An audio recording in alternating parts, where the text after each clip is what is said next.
We are just days away, hours really, from Christmas. Can you feel the anticipation in the air? It never seems to get old, does it? Children can't wait to open presents. Teenagers can't wait for a few more days to spend with their friends. College students can't wait to do some laundry at home, or rather have their mother or father do their laundry for them at home. And we adults can't wait for the candlelight and the dinners around the tables and the decorating and the cooking and the Christmas light perusing. And we ministers anticipate Christmas because it feels like crossing a finish line after a marathon that we never quite seem prepared for, no matter how many times we run it. There are, of course, seasons of life when we don't anticipate Christmas with joy, where the season is tinged with grief or dread.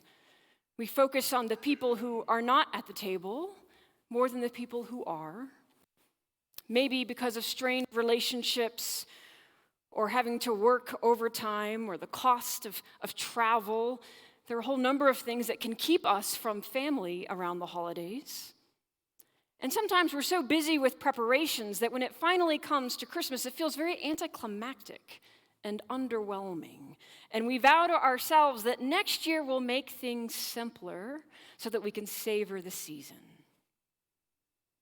Whatever your experience, the wonder of this season to me is that while it always has this heightened level of busyness to it, it also has so much beauty in it.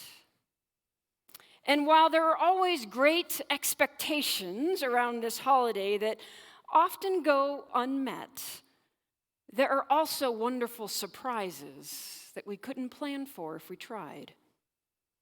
And while it can often feel like the plans and the preparations are getting the best of us, it also sometimes feels that it's actually in the planning and the preparing that the Christmas spirit is born. Almost like as we wait for Christmas, we're simultaneously already experiencing it. This is the point of the Advent season, of course, this season of waiting and expecting.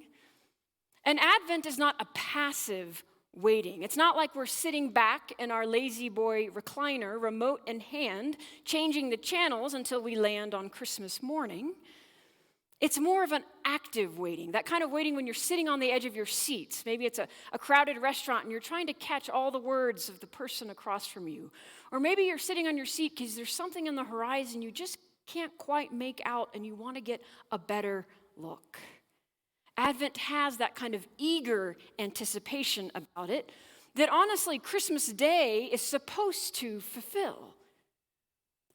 But sometimes Christmas comes and goes and we're still left wanting. Do you ever feel this way? Like you've been preparing for this guest of honor and then you wonder, come Christmas, where is the guest of honor? Is he going to show up? Well, if you felt this way before, and I certainly have, it makes me wonder just who or what is this guest of honor that we're waiting for or preparing for. I think at Christmas we're trained to watch for signs of a little baby in our midst, right? The wonder of the Christ child. But sometimes I wonder if maybe we ought also be watching for something a little less obvious and maybe a little more foundational. The well-worn path that leads to the manger and beyond it as well. We've seen over the last few months of studying the Old Testament that the matriarchs and the patriarchs, the priests and the prophets have been laying a path for us. Or at least they're making visible a path that God has already laid. Like those little lamps or lanterns you put along your walkway, the solar-powered ones up to your house door that just kind of click on when dusk comes. That's what the prophets have been doing for us, lighting these lamps when the people are in tough times or in darkness. They're being reminded that God is still there, still with them. And this is a path that, of course, culminates in the birth of a baby. But I'm not sure that for the prophets, the baby was the end-all, be-all for them. I wonder if might they not have seen instead a path leading not to just a new little life in one person, but rather a whole new way of living for an entire people. You see, the prophetic path to Bethlehem had a tired Joseph leading an exhausted Mary on a donkey, and it also had a bright, shining star leading wise ones, complete strangers from other places, to that same manger. The prophetic path to Christmas morn was both a particular road of nitty-gritty human experience for one young family, and it became a universal path that would open up into worldwide revelation, right? The light shining in the darkness, the Word made flesh, the Prince of Peace. And the prophets have reminded us that at Christmas, we are to anticipate the birth of a baby, and we are to anticipate the birth of a whole new world order and a whole new way of living. And if we just celebrate the baby without celebrating the world that he came to bring about, we might just be missing the point. Just to look at the prophetic voices of Advent that we've heard thus far, we've all seen these messages of new life that they have brought. The prophet Jeremiah brought a message and hope of the Messiah, the anointed one. The prophet Isaiah brought words of comfort to an exiled people, saying, just wait a little bit longer, you get to go home soon. And then the priest Ezra brought us the story of the people actually getting to go home, returning from exile, rebuilding the temple, making God central in their lives again. And now as we turn the pages into the New Testament, we have this priest, Zechariah, who has a prophetic role for us to learn from, a proclamation that goes far beyond words. Now, Elizabeth and Zechariah's story should sound very familiar to you, right? It's a couple that is way past the point of longing for their prayers to be open. They have been faithful for so many years. They've not yet had a child. Elizabeth is beyond the age of childbearing, and then all of a sudden, miraculously, through the intervention of God, she bears a son. Now, if Abraham and Sarah and Isaac are ringing a bell for you right now, ding, ding, ding, you win the prize. You win the prize that the narrative lectionary has been trying to give you the past several months, which is an understanding that the arc of the biblical narrative repeats itself with the same themes and the same motifs over and over again. Different times and different people, but same promises fulfilled and same faithful God. As Luke begins this story for us with Zechariah and Elizabeth, it does feel like a little deja vu, doesn't it? Haven't we heard this before?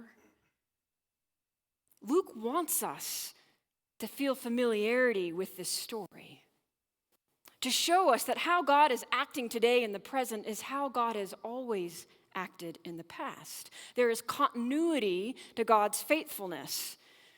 And Luke also wants us to sense something new in this text as well, but he knows that if he doesn't ground it in the tradition of the past, that we may not believe it. We, the people of God, do not have a good track record when it comes to believing what God will do in our lives. And Luke knows it. And gosh, Zechariah should have known it, right? I mean, when Zechariah, a priest who had been trained for his whole life for this moment in time, right? This special moment where his name was called to enter the Holy of Holies and do his priestly duties, a man who would have studied the scriptures day in and day out and known them by heart, when this God-fearing, faithful man, Zechariah, is met by the angel, he of all people should have been like, oh, I know what this is. This is that moment where God comes to me, just like God came to Abraham and Sarah through those three people, and God spoke to Moses through the burning bush, and God spoke to Elijah through the fire, and to Elisha through the still small voice. But was that his response? No, of course not. No matter how well any of us know the stories of God, and no matter how much we believe that God works in our lives, if and when God speaks to us, we can't believe it. We're in shock. We doubt. We question. And I think it's proof that while stories can inspire us, stories really don't transform us unless we allow ourselves to truly step into the storyline. Unless we move from being an audience member to a protagonist in the story. And I believe God is always inviting us into the story. We just miss the invitation most days. And for Zechariah, the invitation was loud and clear. Your wife is going to have a kid, and you're going to name him John, and it's going to help Israel's hearts turn back to God, and he's going to pave the way for Jesus. And Zechariah is hearing all this, and he's kind of stuck in his rational scientific mind and says, what? But my wife is old. We can't have kids. At which point, cut to the eye roll of the angelic messenger here, sighing and shaking his head. I hoped you'd be different, Zechariah. Taking a deep breath and saying, hello, I'm Gabriel. I'm from God. This is a message of good news for you, Zechariah. But, you didn't believe me at first, so no more talking for you until this prophecy comes true. I kind of picture this like a scene from Harry Potter where Gabriel pulls out a magic wand and says, Accio, or Ossio, depending on your pronunciation. Accio, Zechariah's vocal cords, right? Thy mouth be shut. And this newly mute Zechariah, he completes his duties. He goes back into the crowd of the people who have been praying. And even though he has no physical voice, he starts trying to proclaim something to them. I imagine him kind of pantomiming around, trying to charades his way into an explanation of what had happened to him. Now, we're not told whether or not the people understood him. Apparently, his wife did. That's what umpteen years of marriage will do. You can understand the wild, unruly gestures of your beloved without having to try too hard. Eventually, Elizabeth gives birth to this boy. They take him to the temple for the circumcision, for the naming ceremony. Everybody is ready to name him Zechariah Jr., but Elizabeth interrupts and says, no, his name is John. They can't believe it because that's not a family name, and of course, because the mother's word is not enough, they turn to the father. And Zechariah pulls out his little tablet that he's been carrying with him the last 9 months and says his name is John. Now, it would have been an awesome moment in Scripture if he had written, just listen to his mother, she is right. He didn't, we'll forgive him and move on. But in any case, the point is made, the baby is to be named John. But beyond the baby getting the name that God wanted him to have, in that moment of chalkboard proclamation, of Zechariah writing down his son's name, he regains his ability to speak. And it's as if the floodgates open. And instead of going into all of the things he wanted to be saying to his wife and neighbors for the last 9 months, he breaks out into this song or this poem of praise to God. And it's praise-filled prophecy. He repeats the prophetic promises of Jeremiah and Isaiah about this Messiah that is coming, that will save us from our enemies and our oppressors. He says God is going to bring us mercy and remember the covenant. He goes into all of their beautiful language, continuing in the vein of the prophetic voice, and then he turns to his son. And in this very fatherly and pastorally moment of blessing, he says to his son, as Eugene Peterson imagines it in the Message, you, my child, are the prophet of the Most High.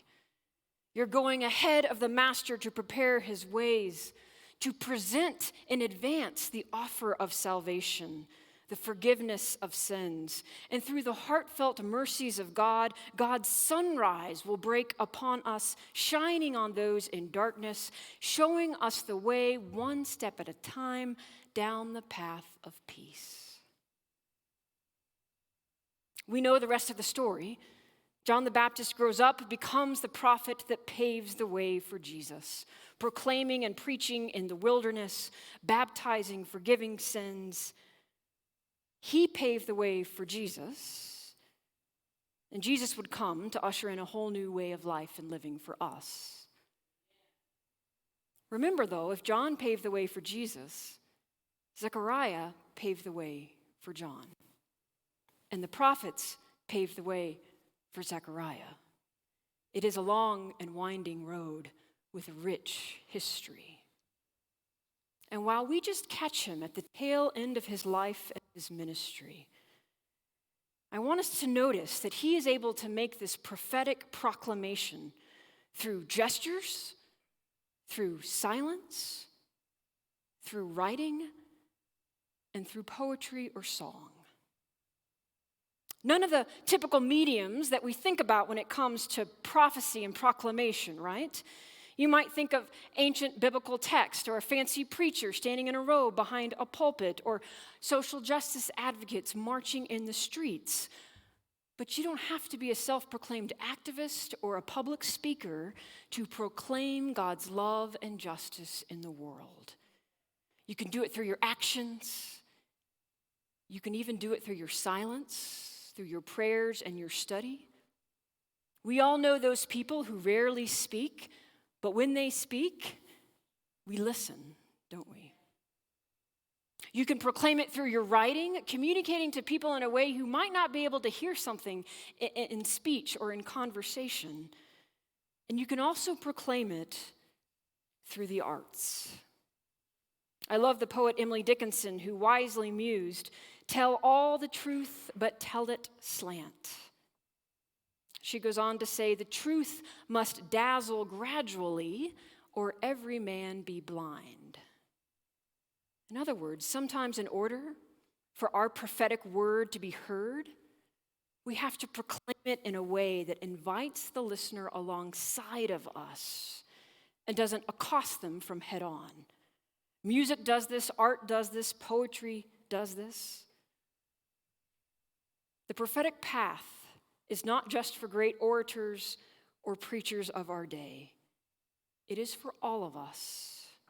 All of us are responsible for being prophets in our world in whatever ways we can.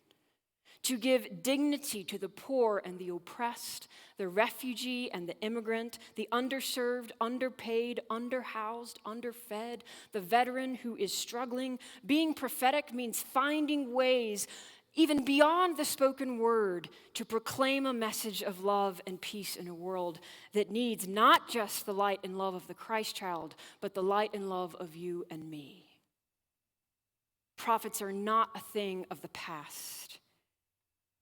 If you think about it, Jesus had prophets right up next to his ministry that helped him carry on his ministry. He had the apostles and the disciples after him. And don't you think that just as there were prophets years before him, that he needs prophets years after him too? We have a message to proclaim. The prophetic path did not end at Bethlehem. It continues to 6500 East Girard Avenue, this northeast corner of Hampton and Monaco. This has been a hard week for our country. It is hard, especially in the week before Christmas, to not feel disheartened and agitated in these days leading up to Christmas.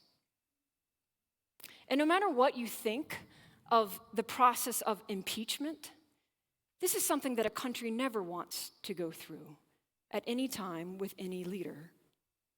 Our divisions are deep. We can't talk to one another. We're quick to disparage and to question and slow to listen and to clarify.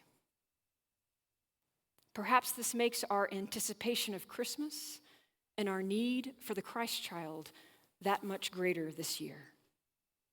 Because the prophets remind us that no human leader or system or government can be our savior, right? Our salvation. The literal meaning of that word is the person who gives us healing, that delivers us from harm. Only God can bring our salvation. And as much power as we give our leaders, the prophetic path is not paved by presidents and politicians, but by people like you and me, giving voice to that light that's going to break in through the darkness and guide us in the way of peace. On this journey, know that you can rest in Bethlehem when you need to, that you can sit and ponder the love and light of Christ with Mary. But remember that once you're rested, to get back up again and start walking. Continue the journey away from Bethlehem into the world. Just as this season of Advent creates this time for us where we are somehow simultaneously waiting for Christ while also experiencing Christ, so too is the prophetic path, that as we are following it, we somehow, mysteriously, are also creating it ourselves, laying the bricks with our words and deeds, finding our way even as we follow the way. It's a path that's brought us from Bethlehem to Denver. Where will it take us now? Or rather, where will we take it? Amen.